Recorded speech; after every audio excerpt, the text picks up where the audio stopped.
Karena Bapak sudah mengajarkan semua materi, dimulai dari pelajaran Al-Quran, akidah, akhlak, hadis, Yusuf, fikih, SKI, bahasa Arab, dan terutama kali Bapak selalu membina akhlak kalian. Ini masih dalam proses evaluasi. Ada nggak perubahan? Kalau nggak ada, sesuai dengan apa yang Bapak sampaikan, bisa jadi nanti ada perubahan dulu. Akan Bapak cari sesuai dengan apa yang kalian inginkan. Mau seperti itu? Tidak.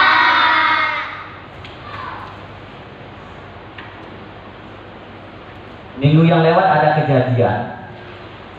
Menurut Bapak sangat tidak layak bagi anak MBTA, terutama kali yang Bapak ajarkan kelas 2. Bapak memang orangnya ngajar agama itu tegas.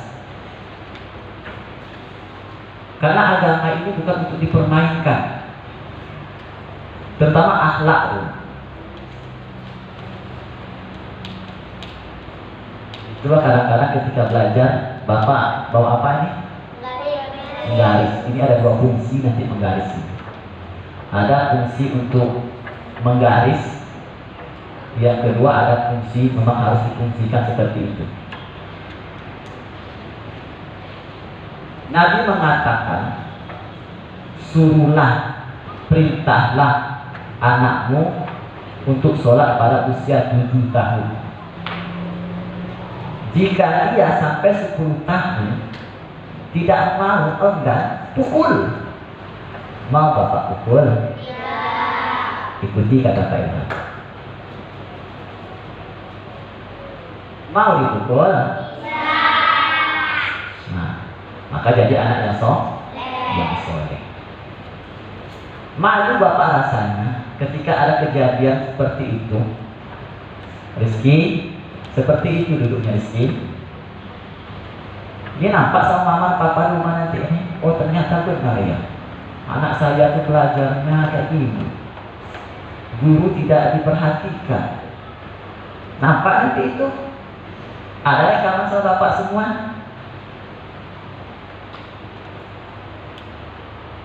Bapak mengajarkan akhlak sama kalian, mengajarkan adab, itu utama. Kalau ilmu mahduan, kita sesama teman harus saling melindungi. Nabi Muhammad Rasulullah SAW pernah menyampaikan dalam sebuah hadisnya, apa kata Nabi? Laisa minna man lam yarham saghirana wa ya'rif syaraka kabirana. Nanti kalau tak terima, gantikan Bapak sini.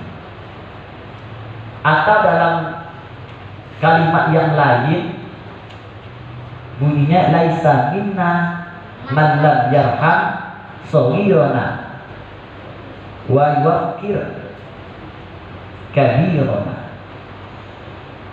Tidak termasuk golonganku, kata Nabi. Ready? Mau gantikan Bapak sini? Nah, simak. Tidak termasuk golonganku orang yang tidak mengasihi yang lebih muda. Arti mengasihi ini tidak menyayangi orang yang lebih muda daripada dirinya, dan tidak mengenal kemuliaan atau tidak menghormati orang yang lebih tua daripada dirinya. Apa maksud hadis ini?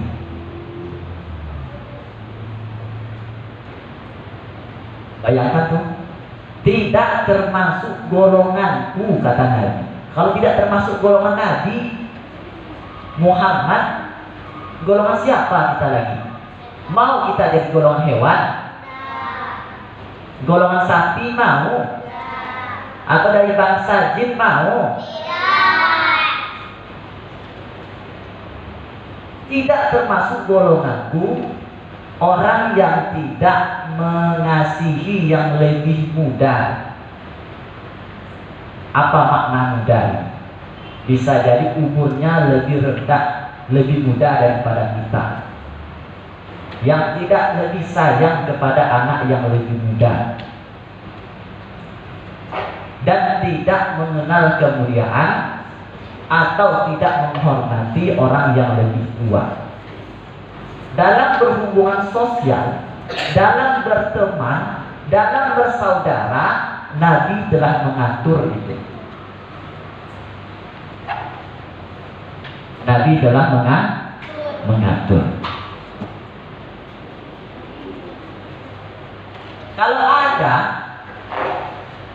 tidak menghormati temannya, tidak mengasihi temannya, tidak menjaga temannya, maka tidak tergolong golongan umat Nabi Muhammad. Ini tak kejadiannya, kawan diejek, kawan disakiti, kawan dicemooh, kawan diangkat.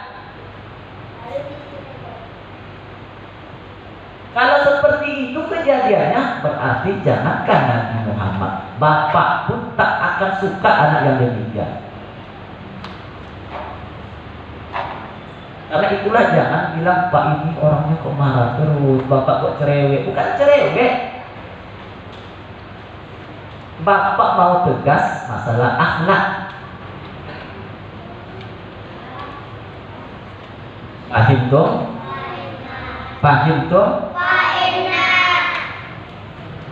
Pernah suatu ketika orang Ansor, seorang laki-laki datang kepada Nabi Muhammad.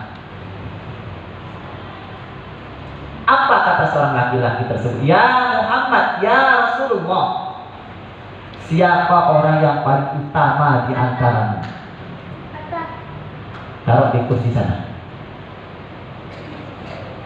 Siapa orang yang paling utama di antara kamu, di antara umatmu? Apa kata Nabi?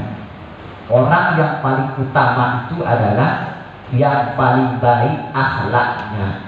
Itu yang orang utama itu kata Nabi Muhammad. Bukan orang kaya, bukan orang pintar, bukan orang yang kuat secara fisiknya, bukan orang yang hebat, tapi orang yang paling baik akhlaknya. Itu yang pertama. Toh. Dan seorang laki-laki bertanya lagi, ya Rasulullah, siapa orang yang paling cerdas? Nabi tidak mengatakan orang yang cerdas itu orang yang juara satu, enggak. Nabi tidak mengatakan orang yang cerdas itu orang yang juara kelas, enggak. Yang dapat 100, enggak. Yang sekolahnya tinggi, enggak. Tapi kata Nabi, orang yang cerdas itu orang yang selalu ingat akan kematian dan paling baik menyiapkan dirinya untuk kematian. Orang yang ingat dari kematian paling baik menyiapkan diri kematian, pasti dalam kehidupannya berhubungan dengan Allah, taat kepada Allah, dan berhubungan dengan manusia, tidak akan pernah berbuat semena-menanya terhadap manusia. Ini ada beberapa nama siswa yang Bapak tulis, Bapak catat. Si A pernah mengangkat temannya, si B pernah melempar temannya, si C pernah mengejek-ngejek temannya, si D pernah mendorong temannya. Ada catatannya sampai ilham tuh. Si E ada yang ketika sholat masih disuruh-suruh hilang. Ada catatannya. Dan ada anak yang tidak mau perhatikan gurunya. Apabila ada anak seperti itu, jangan salahkan bapak kalau bapak tegas. Ya, bapak gak mau murid binaan bapak, murid yang bapak ajarkan jahat kepada orang lain. Karena seorang muslim, kata Nabi, adalah aman dari gangguan lidahnya dan tangannya. Ucapannya terjaga dan perbuatannya terjaga. Apa contoh perbuatannya yang terjaga? Tidak merasa terganggu disakiti orang lain. Ada yang ada pak dia pak tendang saya pak. Nah, itu namanya bukan seorang muslim lagi. Pak dia ngejek pak. Bukan kayak gitu murid bapak itu. Bapak pengen murid bapak itu akhlaknya baik. Yusuf seperti itu dulu sama bapak. Yang kedua, murid bapak itu harus cerdas. Cerdas di sini bapak tidak utamakan cerdas otaknya, tapi akhlaknya dulu, perbuatannya dulu. Seperti kata Nabi, orang yang cerdas, orang yang paling baik mempersiapkan diri untuk menyongsong kematian. Dia ingat dengan kematian, hari terakhir, hari kemudian. Artinya dia selalu berbuat kebaikan kepada manusia dan taat kepada Allah. Paham? Paham toh? Bapak lihat perkembangan seminggu ini. Kalau tidak berubah, jangan salahkan bapak. Bapak akan mengambil tindakan. Bisa jadi ini anak ini tak bisa diatur. Dia diarahkan tak bisa, diajarkan tak bisa, mengganggu terus. Lebih baik kita keluarkan daripada menyakiti teman. Mau seperti itu? Tidak. Mau? Tidak. Ingat orang tua kita di rumah. Bapak pernah merasakan, jangankan bapak yang belum punya anak ini, anak murid saja ketika anak tak mau belajar, minta ampun bapak kesel. Apalagi orang tua kita di rumah yang mengamanahkan kita untuk belajar agama, ilmu Allah, perintah Allah, tapi ketika datang ke MDA malahan dia berbuat dosa. Artinya mengganggu, menyakiti teman-temannya. Paham toh? Mulai sekarang bapak tidak akan seperti hari-hari sebelumnya. Kalau bapak tegas, berarti ada masalah pada diri kita. Bapak gak mau anak bapak menjadi anak yang jahat. Bapak gak mau anak bapak itu main-main ketika belajar. Bapak gak mau anak bapak anak yang bodoh-bodoh. Semua harus cerdas, semua harus pintar, semua harus baik, semua harus nurut, taat kepada Allah, dan berbakti kepada kedua orang tua. Ingat ya, ridho Allah terletak pada ridho kedua orang tua, dan murkanya Allah terletak pada murkanya orang tua. Termasuk guru. Kalau guru tidak ridho sama kita, ilmu tidak akan barokah. Orang tua tidak ridho kepada kita, maka kita tidak akan bisa mencium atau tidak akan bisa masuk surga. Biarpun ibadah kita banyak. Paham toh?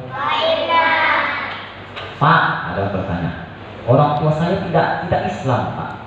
Agama lain, Pak. Tetap wajib menghormati, tetap wajib bersifat santun karena orang tua. Sama dengan guru.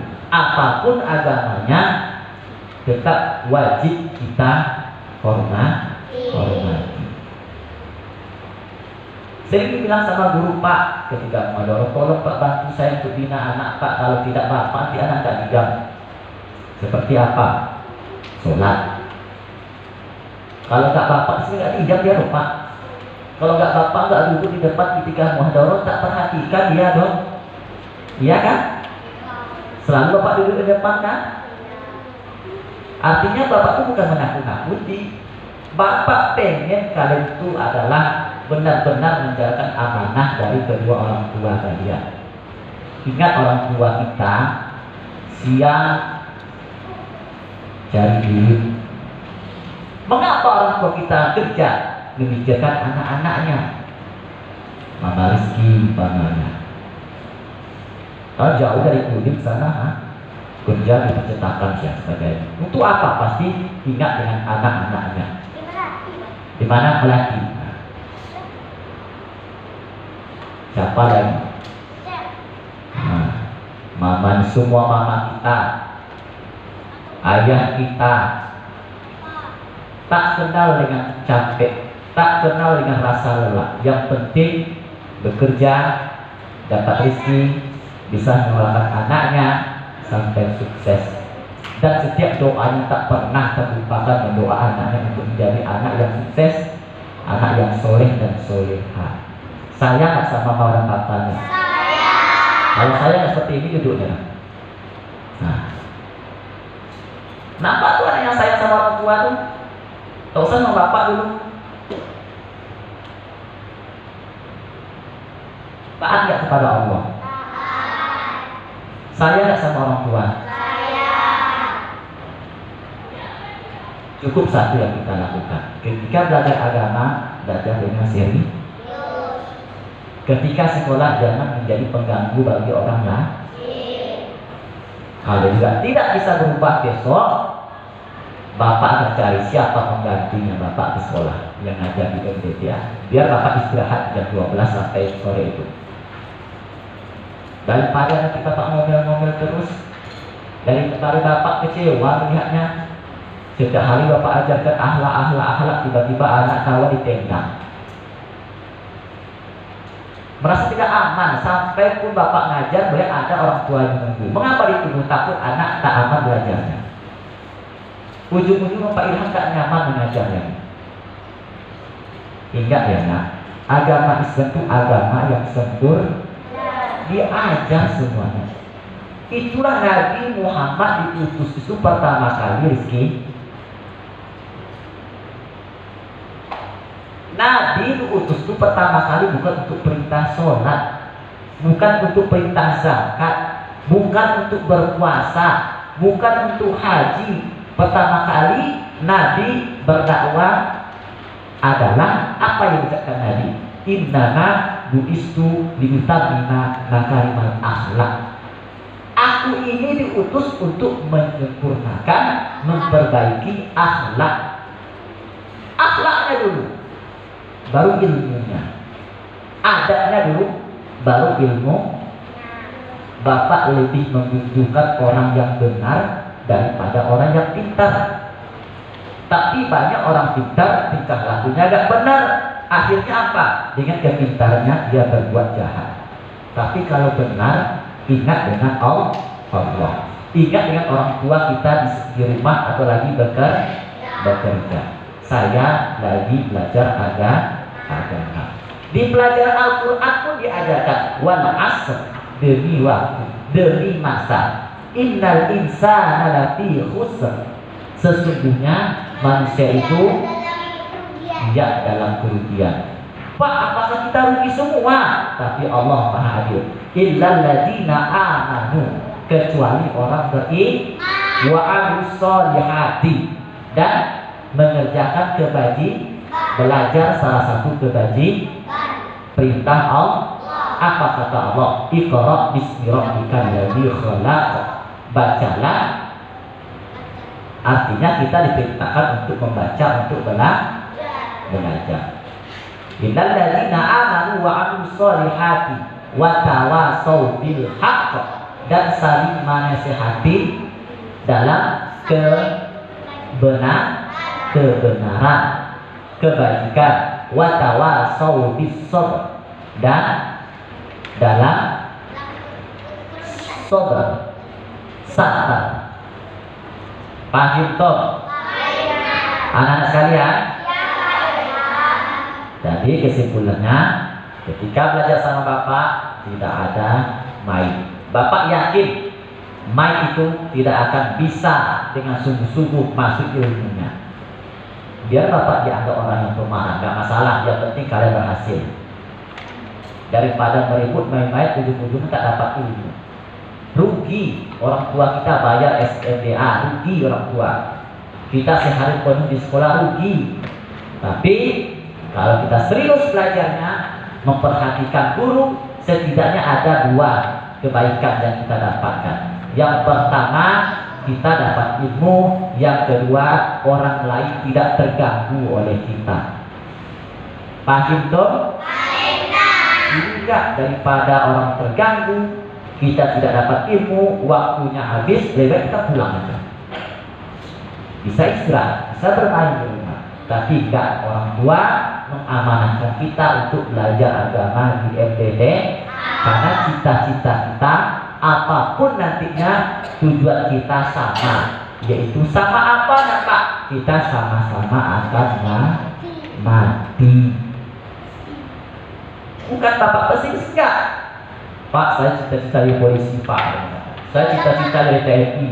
Saya cita-cita jadi dokter.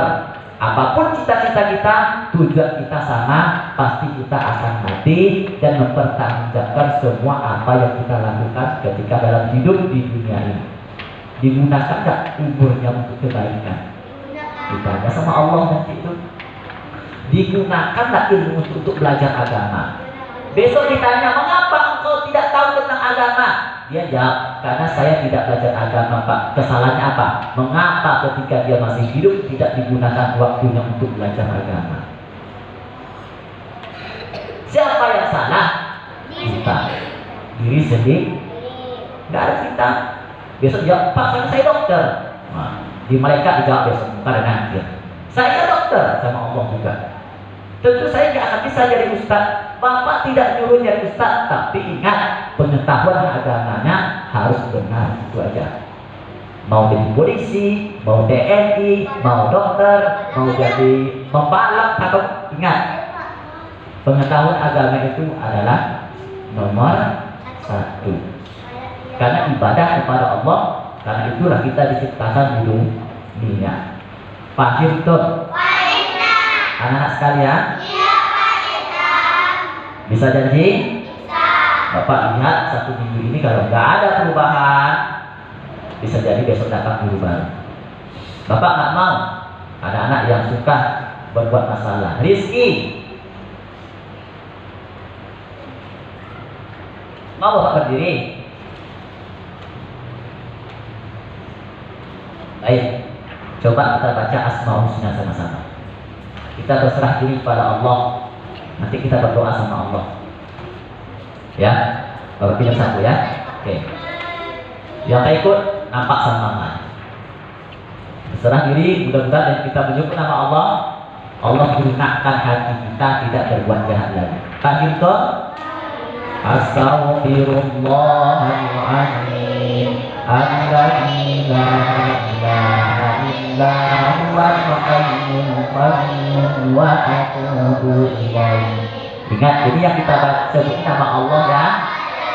Nah, ikut semua.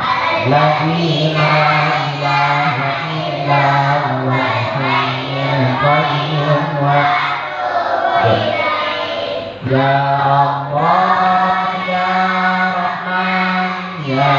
Rahim, ya Malik, ya Qudus, ya Salam, ya Mu'min, ya Muhaimin, ya Aziz, ya Jabbar, ya Mutakabbir, ya Khaliq, ya Barik, ya Musawwir, ya Rabbah,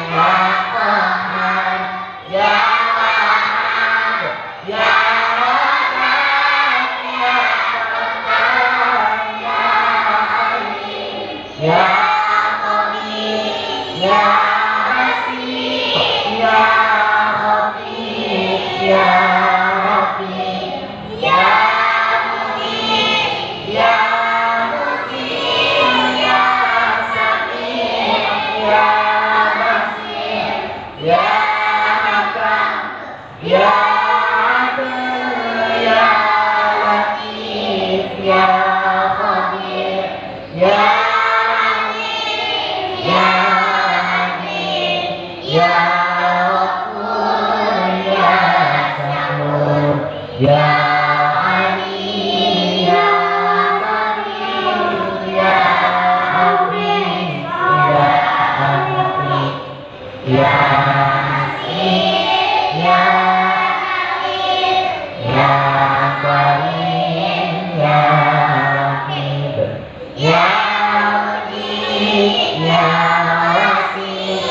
ya Hakim ya Wadud ya Majid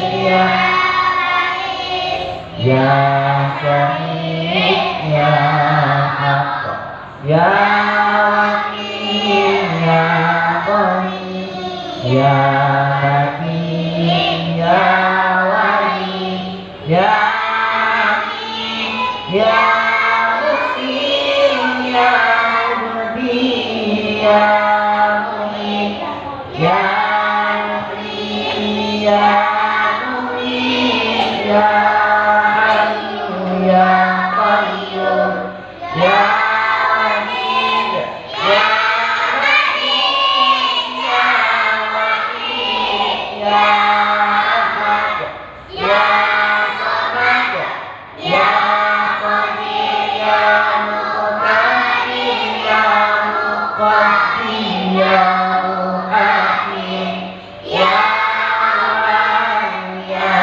Akhir ya Ghaniyy ya Bakhil ya Wali ya Muta'al ya Bari ya Tawwab Hakim ya Afuw ya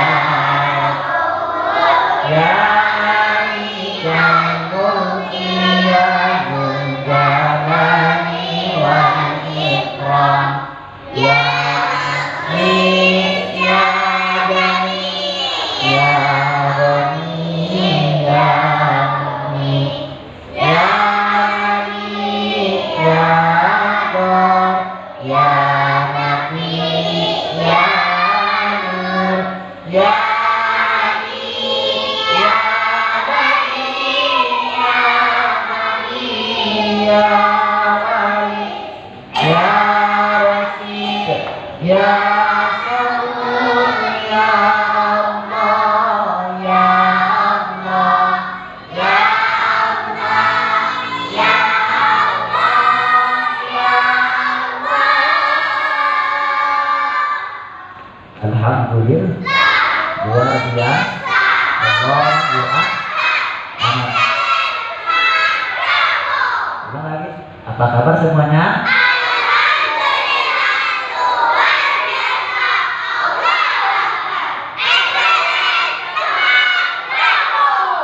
Satu tangan dua. Maaf. Excellent. Semangat. Excellent. Semangat. Bravo, semangat. Ulang lagi. Apa kabar semuanya? Alhamdulillah.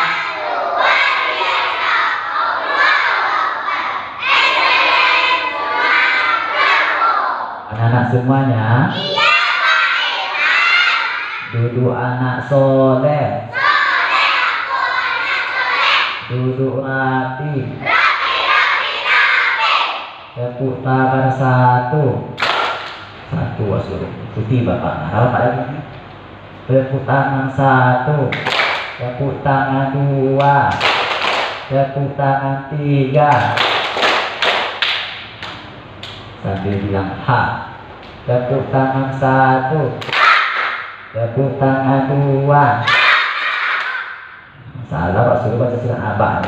Tepuk tangan tiga. Ada yang salah? Bilang hi. Tepuk tangan satu. Tepuk tangan dua.